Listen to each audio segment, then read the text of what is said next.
Lena Castelo Branco é historiadora e escritora.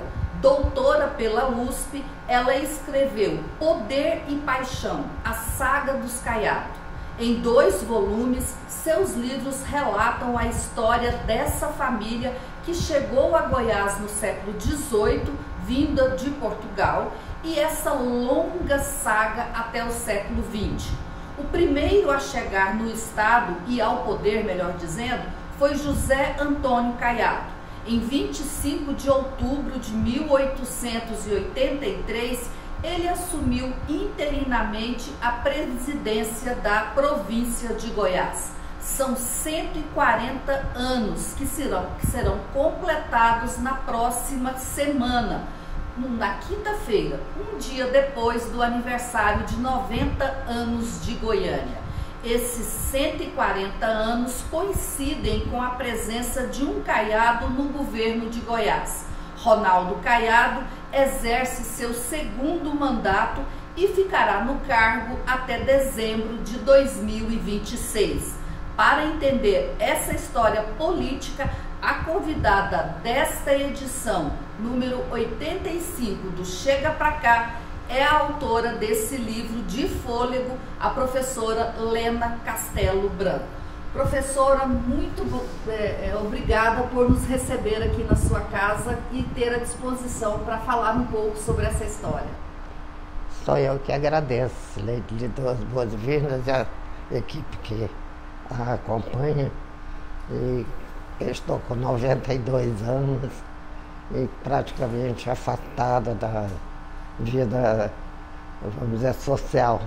Mas quando se trata de algo ligado à cultura e a um trabalho por mim realizado, tive muito prazer em aceitar o seu convite. Inclusive, a senhora continua, né, escrevendo no Jornal Popular crônicas quinzenalmente, não mantém nessa produção literária. Professora, 140 anos, como é que foi esse início aí dos Caiado no poder e o que representa essa entrada dessa família na política naquele período que era o Império, né? 1883 é o final do Império. Exatamente. Em termos regionais, significou o início do predomínio de uma nova família na política, porque tradicionalmente em Goiás várias famílias se sucederam no poder, predominando por mais tempo ou menos tempo. Os Caiados começaram com Antônio José Caiado e o poder deles tem sido intermitente, digamos assim, ou melhor dizendo, tem se exercido em vários níveis. Inicialmente, como no nível estadual, como deputado estadual, como representante, como senador estadual também. Depois passou a ser em nível federal. E, na atualidade, o atual governador apresenta alguns diferenciais em relação aos que o antecederam.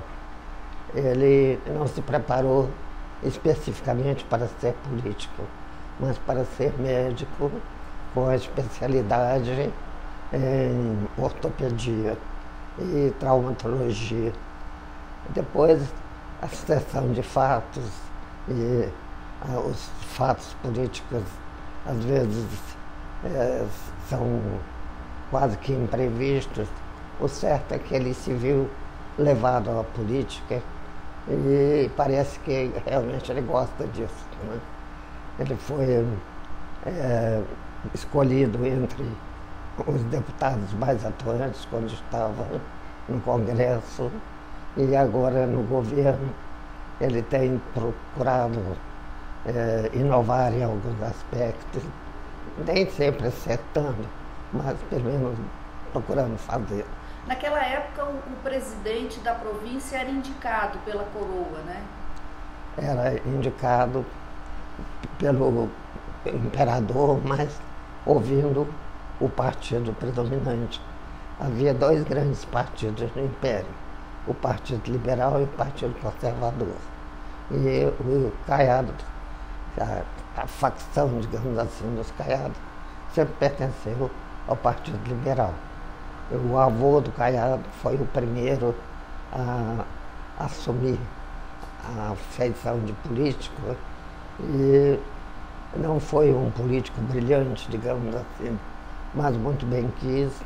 A senhora está falando já do Totó. Antônio José Caiado. Ah, então, é o tataravô. É o tataravô dele, Isso. desculpa. A gente mistura um pouco. E é muito bem quisto e respeitado.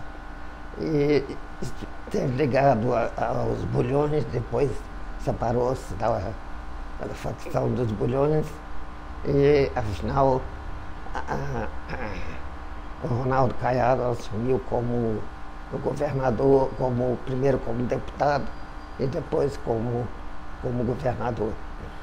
Pois é, e aí ele ficou pouco tempo, foram só 2 meses em 1883, depois ele voltou em mais 2 períodos no Império e voltou também na República, né? Como é que é isso, assim, mudou de Império para República, mas os grupos políticos se mantiveram? Sim, eram relativamente poucas as famílias na política de Goiás na época que se faziam representar na vida política, ou pela falta de formação escolar, ou pelo fato de que as atividades exercidas, que estavam ligadas quase sempre à pecuária, à vida rural, não exigissem essa participação política tão intensa. No entanto, houve clãs que se sucederam já no Império e depois na República. E os Caiados assumiram realmente na República. No Império foi apenas um ensaio, digamos assim. Até porque o Antônio José Caiado ele morreu em 1899, logo né? Depois, né? Logo depois da proclamação da República. E aí o neto dele, que agora nós vamos falar de outro Antônio, que é o Totó Caiado, que é o que lidera a família já de fato na Primeira República. Como é que ele chega ao poder? Como é que é esse processo? O Totó Caiado, ou seja, Antônio Ramos Caiado, ele foi para São Paulo a exemplos de muitos goianos que procuravam o ensino superior e formar-se em Direito, e lá ele se matriculou na Faculdade de Direito de São Paulo, as famosas arcadas que funcionam no Lago São Francisco. E foi um aluno sem muita projeção, mas ao mesmo tempo, em determinados momentos, ele levantava a voz e procurava defender o certo, o correto, o que fosse saudável, enfim.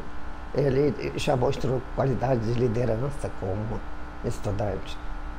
E depois ele foi para o Rio de Janeiro lutar na revolta da Marinha que houve no final do começo da República, no governo do Floriano Peixoto. E lá ele se engajou como soldado que manejava os canhões contra o cruzador Tamandaré, que tinha se rebelado contra a República. E ele foi agraciado nessa ocasião com o título de... não me lembro qual o título, um título que o reverenciava por essa participação e sempre se referia a esse fato com muito orgulho, né? E nessa mesma ocasião, ele era um homem alto, desempenado, dizem que muito bonito, e começou a namorar uma moça do Rio de Janeiro, que viria a ser a sua primeira esposa. E a vida dele também, do ponto de vista sentimental, é muito interessante. As fofocas são muitas, mas o certo é que ele realmente devia arrebatar os corações, porque...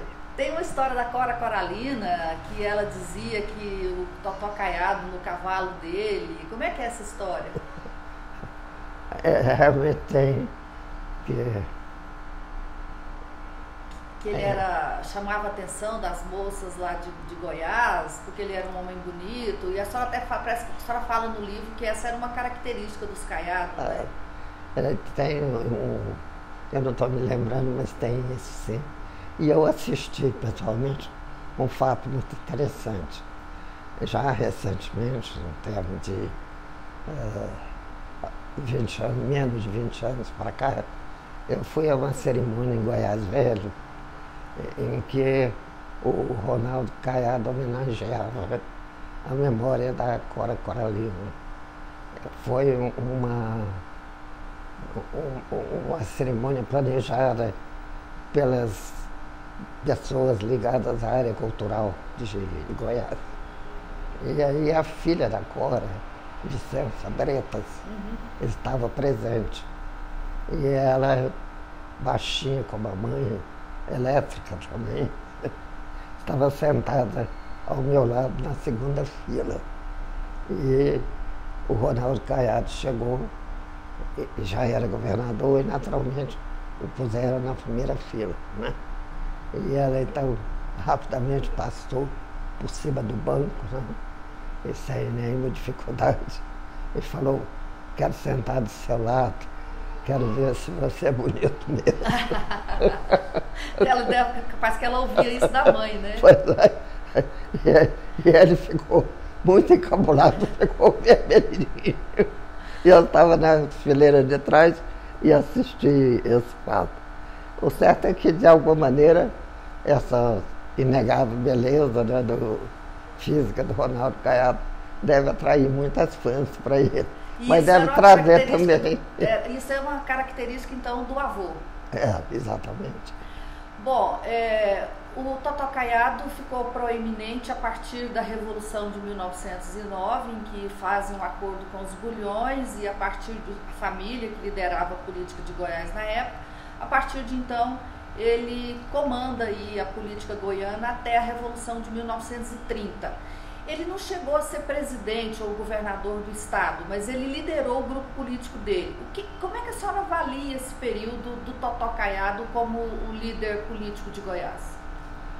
Ele realmente chegou a ser governador e morava no Rio de Janeiro, né? Era casado em segundas núpcias. Primeiras núpcias, casou-se com uma moça do Rio, Iracema, que lhe deu vários filhos, quase todos morreram. E ela também morreu. E ele, em segundas núpcias, casou-se com Mariquita, da família Alves de Amorim, né? E teve vários filhos com ela, mas ele nunca se fixou propriamente em Goiás. Eles tinham uma chácara ali na entrada da cidade, ainda está lá a chácara. E quando ele vinha, a família estava lá na chácara, onde há duas casas. Uma casa que era usada por ele e a esposa e as filhas mulheres, e na outra casa, que se chamava Casa dos Peões, moravam os peões, né? E os filhos homens. Então Emival Caiado morava nessa casa e fazia o mesmo serviço dos peões. Ele era muito rígido na educação dos filhos, o que, é lógico, foi imitado em muitos pontos pelo filho Emival, né? E é interessante que uma das histórias que se conta é que ele todo dia acordava de madrugada, tinha o hábito de acordar de madrugada, e ia acordar os filhos Eles tinham que levantar cedinho, 4, 5 horas da manhã, para pegar leite bugido no quintal. E aí estava a Inara, minha nora, que é bisneta dele, né? Fala que ela morria de pena quando era pequena, que o pai dela fazia isso também. Eles tinham que mostrar macheza, dureza, resistência física, a dor, tudo isso fazia parte do código. Então tem mais uma característica que a senhora está trazendo, além da questão da presença física, que é essa coisa do homem ser um homem duro, um homem bravo, um homem valente. Um homem que domina a dor, né? Que não se deixa bater pela dor, sabe? Isso é muito compatível com a própria sociedade da época, né? Que era uma sociedade onde predominavam as lides rurais, mas também onde havia muita violência, porque ficava a cidade de Goiás fica, na verdade, e naquele tempo mais ainda isolada, e desse isolamento ela é o centro de uma região imensa que vai até o Amazonas e que vai até o sul de Goiás e até Minas Gerais, e que vai encontrar uma barreira desse domínio, digamos assim, dos índios de Mato Grosso, né? Não é uma barreira física, mas uma barreira cultural. E Goiás foi o último, em termos de distância, o último ponto onde chegava a mão de Lisboa, né? E chegava. Então, até a execução de pena de morte havia em Goiás, né? Havia um respeito assim, sacrossanto pelas ordens vindas de Lisboa, e é muito próprio mesmo de Goiás esse sentido de disciplina, sem o que não teria sobrevivido. Os índios inicialmente foram muito receptivos, muito amigos mesmo, mas com os próprios desmandos dos colonos e depois já dos índios também, estabeleceu-se um estado de beligerância que era quase que permanente, né? Há uma historinha muito interessante, que uma vez, no governo de Dom João Manuel de Melo, que foi um governador da capitania de Goiás bastante complacente, os índios queriam uma entrevista com ele, mas não tinham roupa, eles andavam nus, né? Então, Dom João fez um pedido às pessoas de Goiás que doassem as roupas que estivessem sobrando em casa e mandou levar, né, carroças com roupas de homens, mulheres, crianças. Aí os índios morreram de rir. Eles eram alegres, eles estavam, tudo para eles era motivo de graça. Então, eles se vestiram à maneira deles. As mulheres vestiam roupa de homem, vice-versa. E saíram desfilando pela rua para ir tomar a bênção ao governador Bonzinho, amigo dos Paiaguás. Professora, bom, aí Totó Caiado e a família, né, e o grupo político aí do partido já era conservador ou já tinha criado um outro partido? Ele era liberal. Liberal. Bom, eles ficam no poder até a Revolução de 30 e caem com a chegada, né, dos revolucionários que levaram ao poder o Pedro do Vico Teixeira. A história que o Pedro do Vico, né, que depois conta e inicia a partir de 1930, é o que a senhora chama de decaídos, né? O grupo de Totó Caiado é chamado de decaídos, são os decaídos. Totó vai preso, é preso no Rio de Janeiro, né? Conta pra gente gente um pouquinho dessa fase aí de decadência, para usar essa expressão dos decaídos aí. Chegou uma ordem de prisão pelo telégrafo para que o Totó fosse preso, e a ordem era do general Góes Monteiro, e que fosse acompanhado por militares devidamente escoltados, né? Então ele aceitou a prisão. Né? Ele estava em Goiás na época da prisão? Estava. Ele estava esperando ser preso. E aí ele foi levado de trem a cavalo até a estação de... Deve ser de lá no sul do estado, aqui, né? Aqui. Pires do Rio, essa região. É bem no comecinho. Logo Silvânia. Eu acho que é assim, não me lembro qual. Uma das primeiras estações da Estrada de Ferro em território goiano, né? E lá Pameri. Ele foi embarcado, preso, algemado, né? Então, os fãs dele, que eram muitos, né? Os adeptos, encheram as ruas em Pameri e aplaudiam à medida que ele passava. Mas aí ele foi para o Rio de Janeiro e lá ele foi para a prisão dos presos políticos, que é a prisão comum. Mas logo o cunhado dele, que era o desembargador João Alves de Castro,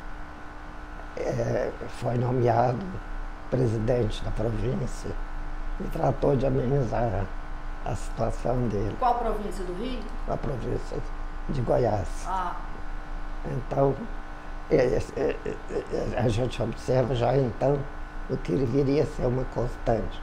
Entre os caiados sempre há um na oposição e um na situação. E quando o da oposição está mandando,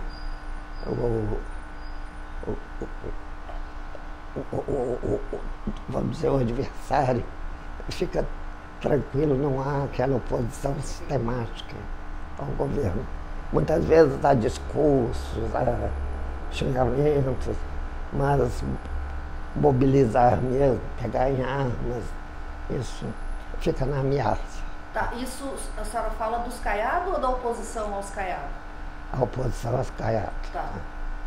E essa oposição inicialmente foi liderada pelos bulhões, né, que chegaram a ser aliados dos caiados, mas por vários motivos eles se desentenderam, e também os fleuris. Os fleuris também se revoltaram contra os caiados. O pai da Inara contava, o senador Emival, que ele foi preso como preso comum e era obrigado a arrancar mato nas ruas de Goiás. Isso o Emival? O Emival. E ele dizia que a prisão tinha a função não só de assim, se precaver contra o adversário, como também de humilhá-lo. Né? Uhum. E que ele muitas vezes tinha fome, porque a comida que davam era péssima. Né? Mas aí entrou um guarda que o ajudava e levava comida escondida para eles. Né? E tem um episódio muito interessante. O Emival estava preso e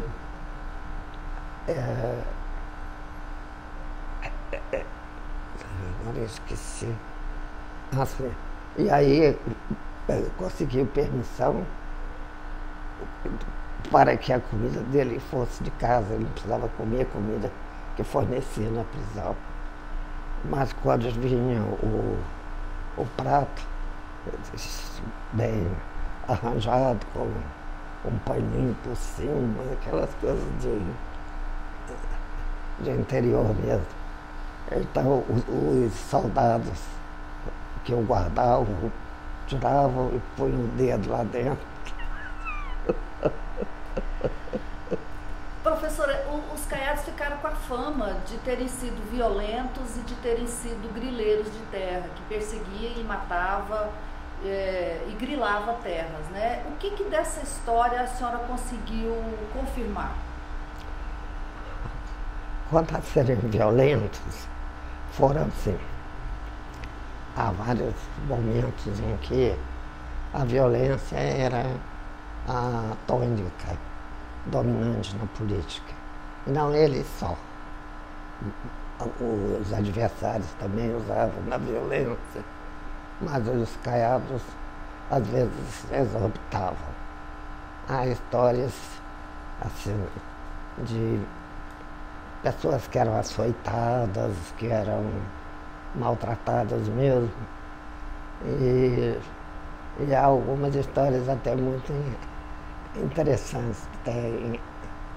Então o Emival Caiado contava que num determinado momento ele foi encarregado de fazer o treinamento de voluntários que tinham aderido à Revolução a favor dos Caiados. E então ele foi ensinar a Ordem Unida. Ele era tenente honorário do Exército, porque tinha lutado na Fortaleza de São João, então ele tinha um orgulho muito grande desse título. Aí ele organizou o pessoal em duas filas e ensinou que era esquerda, direita, né? Mas tinha sempre quem não sabia o que era esquerda. Então ele passou a mandar amarrar um pedaço de palha de milho no dedão do pé direito, e aí ele falava, pé com palha, pé sem palha. E grileiros, eles não foram? Grileiros, eles foram? Como não tinha? Grilagem de terra, eles eram grileiros? Grileiros? Eu não diria que foi grileiros. Aconteceu o seguinte, eles conseguiram a concessão de Sesmarias, e uma delas é a famosa Fazenda Europa, né? Que fica nas cercanias de Faina, próximo ao município de Goiás. E quando é concedida a Sesmaria, é concedida uma Sesmaria com uma légua de Sesmaria de testada. Ou seja, na frente tem que medir 6.600 metros. É a légua de Sesmaria. E o fundo até onde lhe prover. Ou seja, até onde tivesse outra Sesmaria já demarcada, ou houvesse um córrego, um rio, ou alguma coisa determinando o final da Sesmaria. Então, o que acontecia é que os Caiados fizeram isso, e muitos fizeram, medir 6.600 metros na frente e aprofundavam quanto podia, né? Então, quando veio o famoso registro do vigário, em 1850, que a pessoa tinha que declarar as terras da qual era posseiro, eles declaravam esse apossamento. E então passavam, embora esse registro não desse direito ao título de propriedade, mas acabou dando, sabe? Além do que, foi um procedimento assim, muito generalizado, porque o que mais havia era terra, o que faltava era gente para povoar, produzir, né? E nos momentos de desavença, então se acudava de serem impulseiros ilegais. Nos momentos que estava tudo bem, não paravam de acusar. E eles se tornaram proprietários de uma imensidão de terras. Ainda hoje, há terras dos Caiados que são objeto de litígio com vizinhos. Outra característica que foi muito associada aos Caiados era de que os Caiados eram atrasados, né, aquela ideia de coronéis, e que por isso Goiás ficou atrasado, era um estado atrasado quando a Revolução de 30 tomou o poder. Isso é fato ou não? Em parte, sabe? A cidade de Goiás, como nós comentamos há pouco, era uma ilha, né, no meio de uma imensidão de terras não habitadas, das quais algumas já eram registradas como propriedade, mas a grande maioria era terra a ser ainda colonizada para produzir e trazer rendimentos, né? E os Caiados exploraram essas terras de forma assistemática. Eles nunca foram, assim, verdadeiramente homens rurais, homens da terra. O primeiro está sendo Ronaldo Caiado. Os outros todos eram pessoas que viam a terra como um instrumento de poder, mais do que de riqueza. E na Fazenda Europa, por exemplo, foi uma das coisas que muito me impressionaram. Eu fui conhecer a fazenda porque em várias ocasiões a referência a essa fazenda, né? Fazenda Europa. E essa Fazenda Europa fica no município, atual município de Faina. É vizinho de Goiás, né? E aí fui lá, uma estrada ruim, muito desconforto, muita poeira, muito buraco. Aí nós chegamos, está lá a casa da Fazenda Europa. Eu queria a casa antiga, porque eu sabia que fizeram uma nova há pouco tempo. E a casa antiga tinha uma cerca de arame farpado, como é que chama? Cancela, não? Porteira? Que a gente puxa. Porteira. E além ficava a casa. A casa acima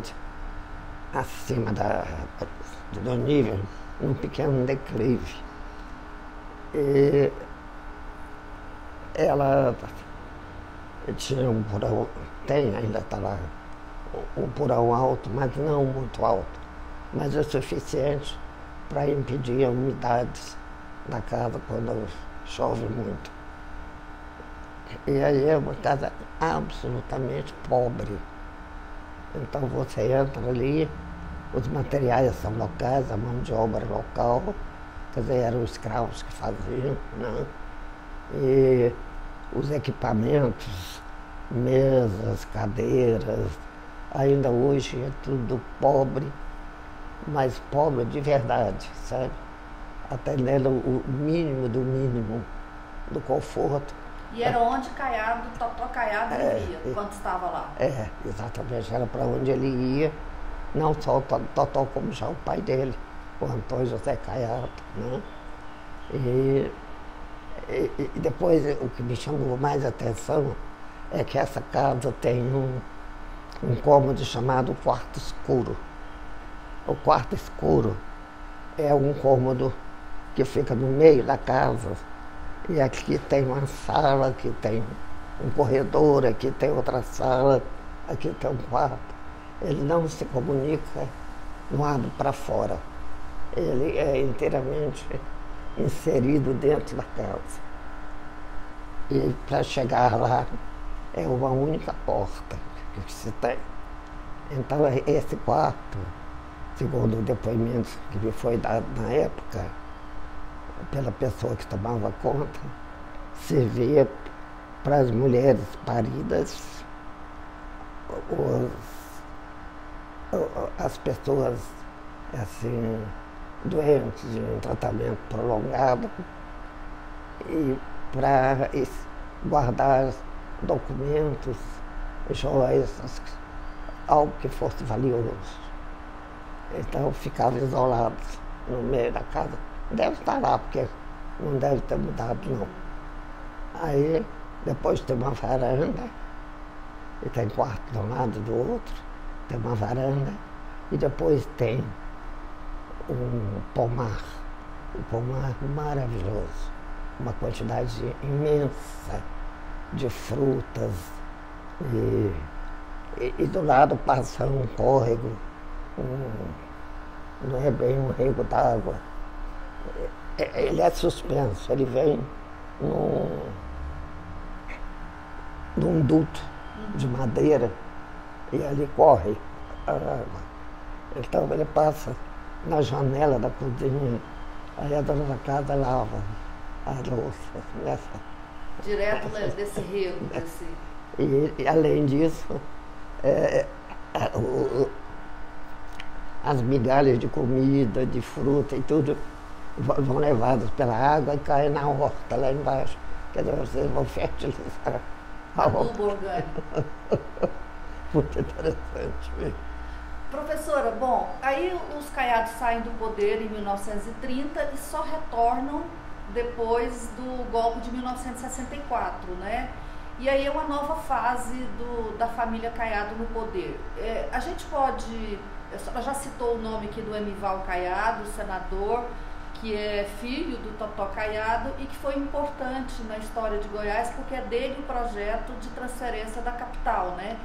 A senhora destacaria que o Emival Caiado é o nome mais importante dessa fase aí, pós, já na década de 60, 70? Eu creio que sim, sabe? Ele não foi propriamente autor da lei da mudança, da data da mudança. Eu confundi. Qual que é o que ele fez não, mesmo? O Emival foi autor da lei que fixava em 21 de abril. A data de transferência. Já fixou aquele dia, em homenagem a Tiradentes, né? E ele, sem dúvida, nesse período, foi o membro da família que mais se destacou. Mas havia também um outro senhor que era deputado federal por Anápolis e que era casado com uma das moças da família Caiado. Eu não me lembro o nome dele. Ele era Caiado também? Não, mas era aliado, fazia dobradinho com eles, né? E eles tinham um grupo forte. Começaram a política em Anápolis e o começo, eles tinham um escritório de advocacia e nesse escritório de advocacia estava começando a legislação trabalhista, que os trabalhadores tinham direito à carteira de trabalho.